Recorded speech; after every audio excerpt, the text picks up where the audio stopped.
মৰণফান্দলৈ পৰিণত হৈছে কাছাৰৰ ভাগা আৰু চেৰখান পথ বিধ্বস্ত পথে জ্বলা কলা খুৱাইছে সাধাৰণ ৰাইজক পথছোৱাৰ বিভিন্ন স্থানত সৃষ্টি হৈছে প্ৰকাণ্ড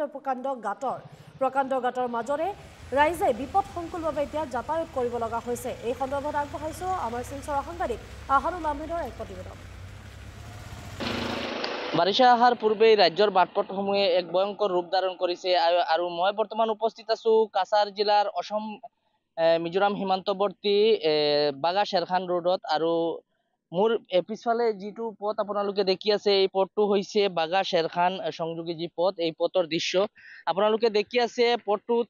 পথছোৱাত প্ৰকাণ্ড গাঁতৰ সৃষ্টি হৈছে ফলত জীয়াতু ভুগিব লগা হৈছে ইয়াৰে স্থানীয় ৰাইজসকলে আপোনালোকে দেখি আছে যে দৃশ্য ৰাজপথৰ মাজত এক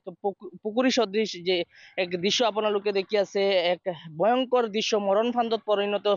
হৈছে এই বাগা চেৰখান যি পথ আছে এই পথ আৰু এইদৰে এই পথছোৱাত প্ৰায় 5 কিলোমিটাৰ পথছোৱাত প্ৰকাণ্ড গাঁতৰ সৃষ্টি হৈছে দীৰ্ঘ এক বছৰ ধৰি এইদৰে বেহাল অৱস্থাত আছে এই পথছোৱা কিন্তু বিভাগীয় ফালৰ পৰা এতিয়ালৈকে পথ সংস্কাৰৰ বাবে কোনো ব্যৱস্থা গ্ৰহণ কৰা হোৱা নাই সেয়াহে দেখা গৈছে যে অঞ্চলটোৰ হাজাৰ ৰাইজে দুৰ্ভোগ ভুগি আহিছে বিশেষকৈ এই পথছোৱাদি প্ৰতিদিনেই শ যান বাহন চলাচল কৰি থাকে মিজোৰামৰ সীমান্তত থকা কাছাৰৰ এই পথছোৱা দীৰ্ঘ এক বছৰ ধৰি বেহাল হৈ আছে যদিও কিন্তু এতিয়ালৈকে বিভাগীয় ফালৰ পৰা কোনো ব্যৱস্থা গ্ৰহণ কৰা নাই ফলত ইয়াতে প্ৰতিদিনেই দুৰ্ঘটনা সংঘটিত হৈ থাকে মোৰ লগত আছে ইয়াৰে এজন স্থানীয় ৰাইজ মই তেওঁৰ মন্তব্য লোৱাৰ চেষ্টা কৰিম আচ্ছা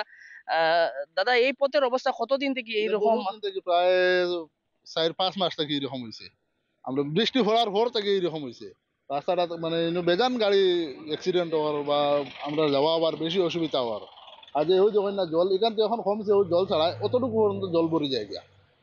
একদম পুরা ভরিয়া থাকে গাড়ি অটো গাড়ি তো অর্ধেক ডুবে যায় গিয়া এই রাস্তাটার নাম কি এটা তো বাগা শেরখান রোড আচ্ছা পুরো ফোরটাও এরকম অবস্থা পুরা ফোরটা হয়তো সামনে আরো একটু জায়গা আছে দেখবা আপনারা এটাও এইরকম